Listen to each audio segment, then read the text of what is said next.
Hi, my name's Corey Elston and I'm a solutions architect with Google Cloud Platform. We're here at Google Kirkland today to talk about machine learning using financial time series data with TensorFlow and Google Cloud Platform. We put this solution together for three reasons. The first reason is Google's machine learning expertise.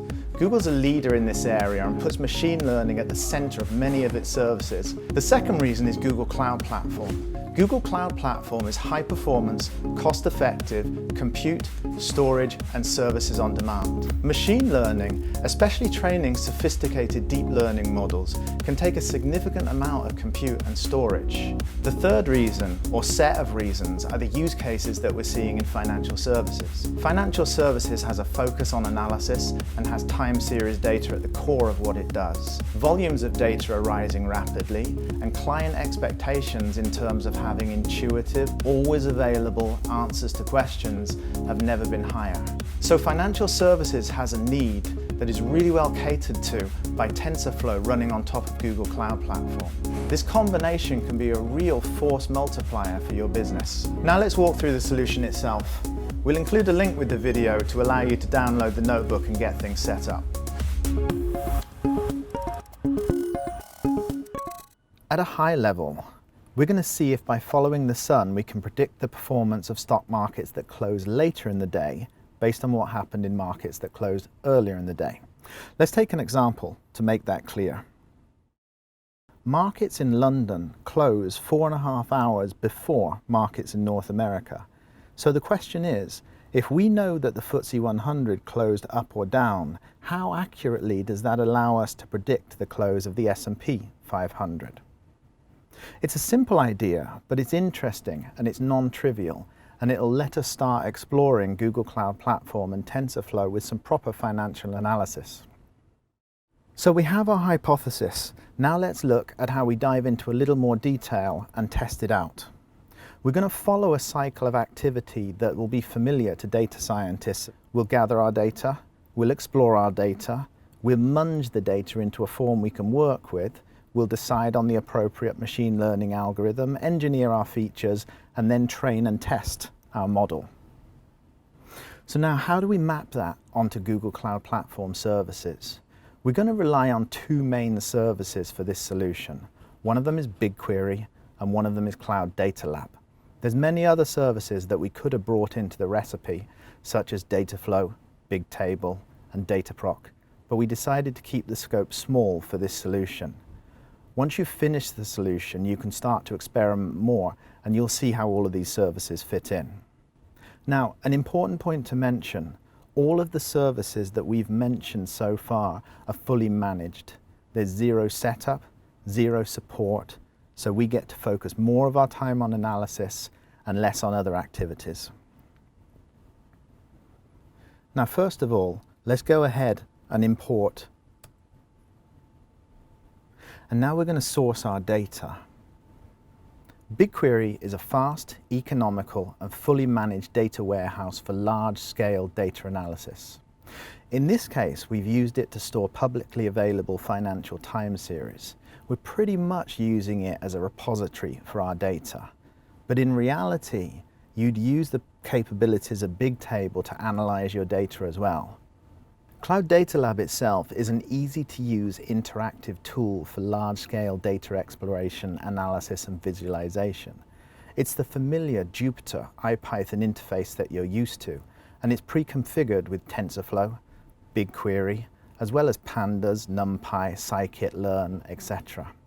So you can go from nothing to fully featured, fully managed, highly connected analysis, visualization, and development with Cloud Data Lab and Google Cloud Platform using services such as BigQuery in minutes, which is really sweet.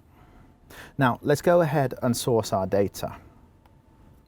Using a little cell magic, we can write whatever SQL we want and execute it against BigQuery.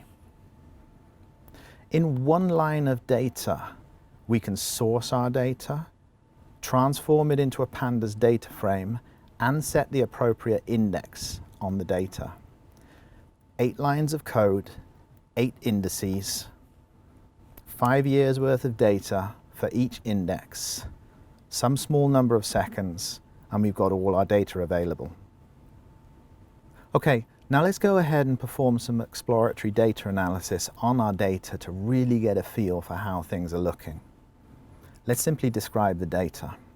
Straight away, we can see we have the same number of entries for all of our indices, and we can also see that the data operates across 2 orders of magnitude.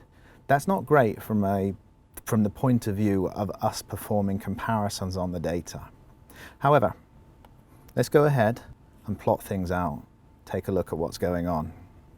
In this diagram, you can see all of the indices plotted out, and you can see exactly that the data crossing several orders of magnitude means that we actually lose the structure in some of the data. That's okay, we can fix that. What we'll do is we'll scale the data. Now what we're going to do next is we will scale each of the indices such that we divide the data by the maximum for that index. Let's go ahead and do that. That means that everything will have a maximum value of 1. It'll make it much easier to see the structure. Let's go ahead and plot things out again. Now we can really begin to see the structure of the data. And it gels with our intuition of financial markets, because we can see that business is global, financial markets are connected globally. When you have events happening, like a fall in the market, they affect all of the markets. And similar, when the markets rise, it seems to be that all of the markets rise together. This gels with our earlier hypothesis that markets around the globe are connected. Next thing we're going to look at is autocorrelations for the data that we have.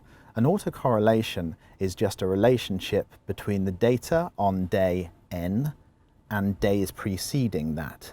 So does the data from yesterday affect the data from today? If we go ahead and plot that out, you can see that we see some quite strong correlations. And again, these correlations gel with our understandings of the markets. At a small number of lags, say between today and yesterday, we have strong positive correlations, which means that if yesterday the index closed up, then today is likely to close up. Or if yesterday the index closed down, today is likely to close down.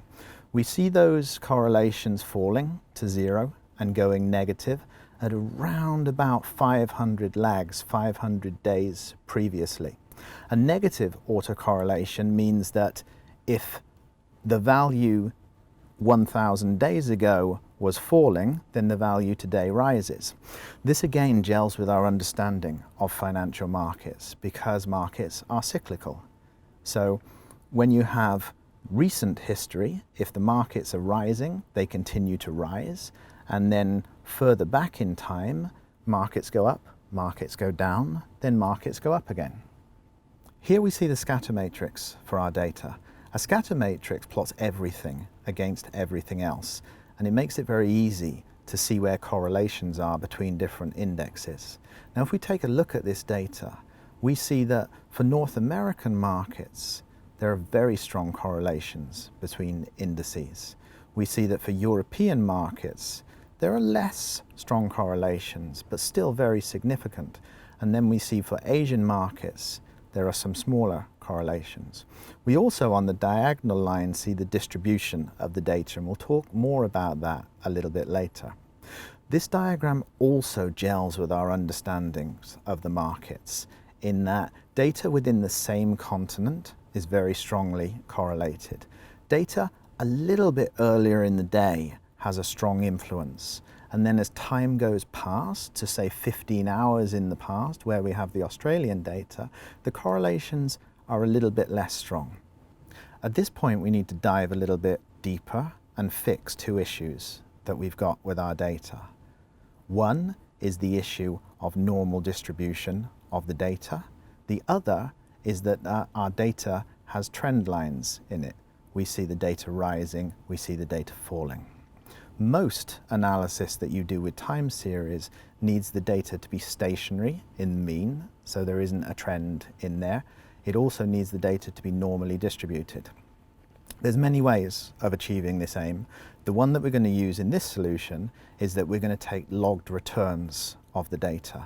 Straightforwardly, that means we take the value today, divide it by the value yesterday, and take the natural logarithm of the data.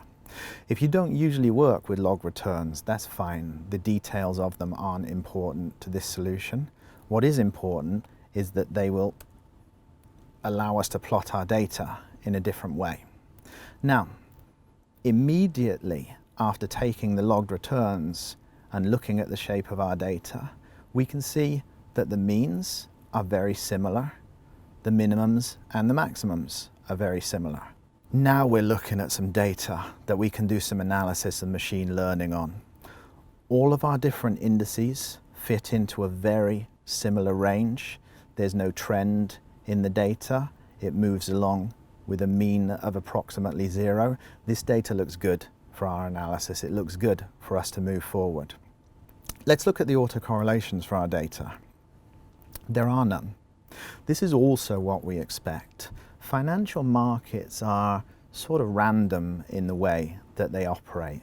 And this means that if you look at an individual market, knowledge of the history of that market doesn't help you in predicting the future. Financial analysis would be much less interesting if it did. Let's take a look at the scatter matrix for our transform data. Here, on the diagonal line, we see that we have normally distributed data. And if we look at some of the correlations that we see for North American markets, strong correlations. For European markets, significant correlations. And then for Asian markets, we see some correlation, but a less strong correlation. This is all good news as far as our modeling and our machine learning activities are concerned. It validates our earlier hypothesis to a large extent.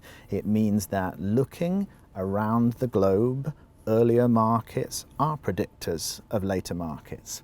So now, let's get very concrete about how we're going to treat this data and start to think about what our model should look like and what the features of that model should look like. First of all, a little bit of bad news. The North American data, where we saw such strong correlations, we're not going to be able to use that because, for example, the Dow Jones Industrial Average Index and the S&P 500 Index are produced at the same point in time. So we can't use the value of the Dow Jones Industrial Average to influence our activities for the S&P 500. We can use yesterday's data. We can't use today's data for North American markets. For European markets that close 4.5 hours before, for Asian markets and for Oceanian markets, we can use the data for today. So let's go ahead and look at the correlations we see for the data as we could use it today. That is, North America's data from yesterday and Asian and European data from today. If we take correlations relative to the S&P 500, we see very little correlation with North American markets. With European markets, we see a strong correlation that will be a good predictor. And then for Asian markets, we see significant but less strong correlations. Let's go back one day into the past. So let's look at today's close for the S&P 500 relative to data in the past. Here, for all of our indices, we see minimal correlations between the data. And for completeness, let's go back one day further. So we'll look at day N and 2 days prior to that. And again, we see minimal correlations in the data. Now we're in a position to decide on our model and the features of our model. We're going to build a model that's going to predict whether the S&P 500 will close up or down. We're going to use all 8 indices, and we're going to use data from the 3 preceding days. So let's go ahead and produce our data.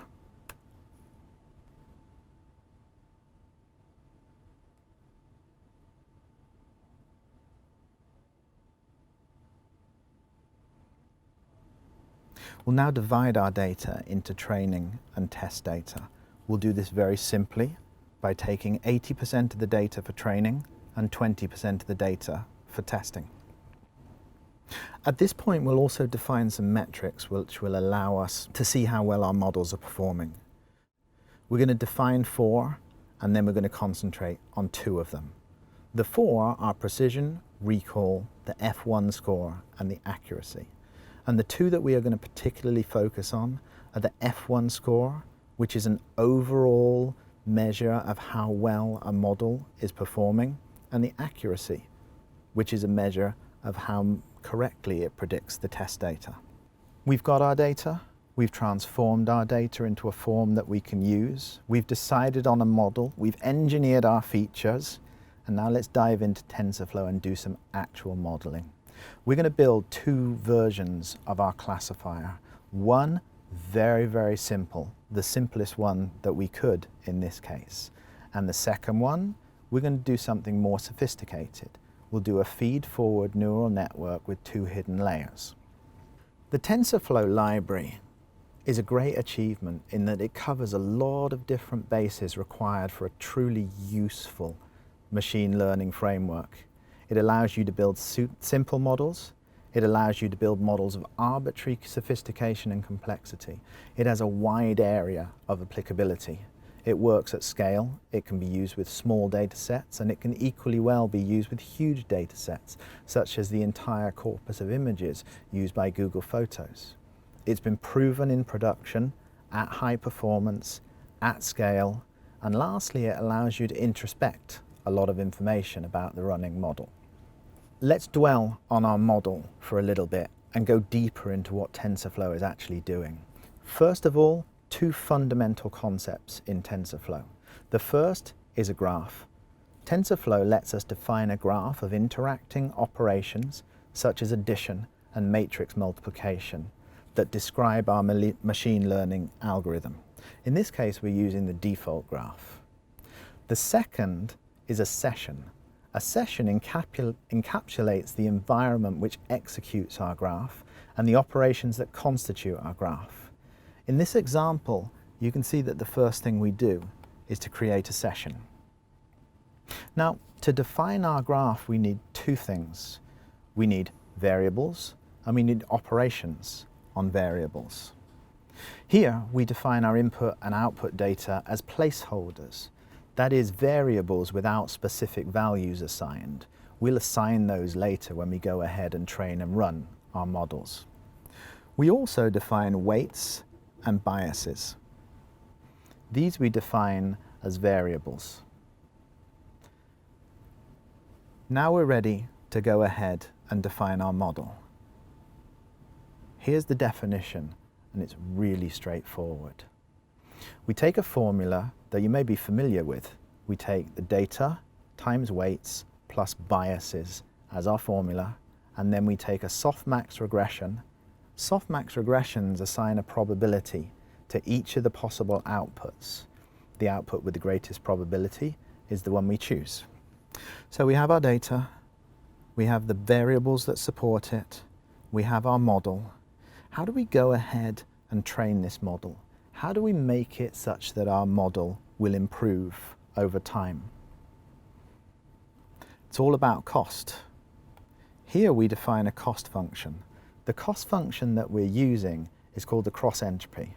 Essentially, it's a measure of how badly the predictions fit the data.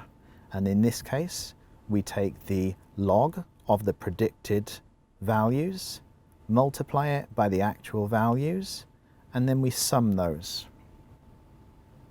Training is then a process of iteratively altering the weights and biases with the aim of minimizing the cost. And you can see here that we define the training step. That's a quick look at our TensorFlow model. It's not a complete look, and anybody wanting to dive into the details should go to tensorflow.org, where there's a collection of in-depth tutorials that go from the simple to the very complicated. Now let's go ahead and train and run our model.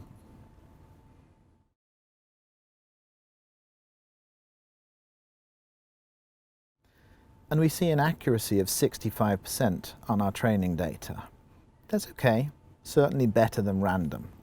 Now let's look at the metrics we defined earlier. The accuracy we see on the testing data is 60%, and the F1 score is 0.35. Now let's look at the metrics we defined earlier. The accuracy we see on our test data is 60%, and the F1 score is 0.36. Both of those scores are okay. And we had a very, very simple model, so our expectations of the model were relatively low.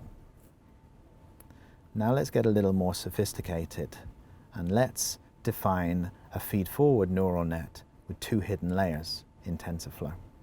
The code is very similar to that we saw before, except in this case, we define a series of weights and biases, and our model consists of 2 hidden layers and 1 softmax regression.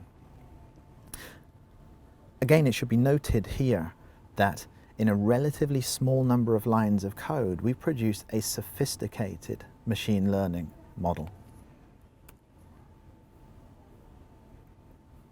Now let's go ahead and train our next model.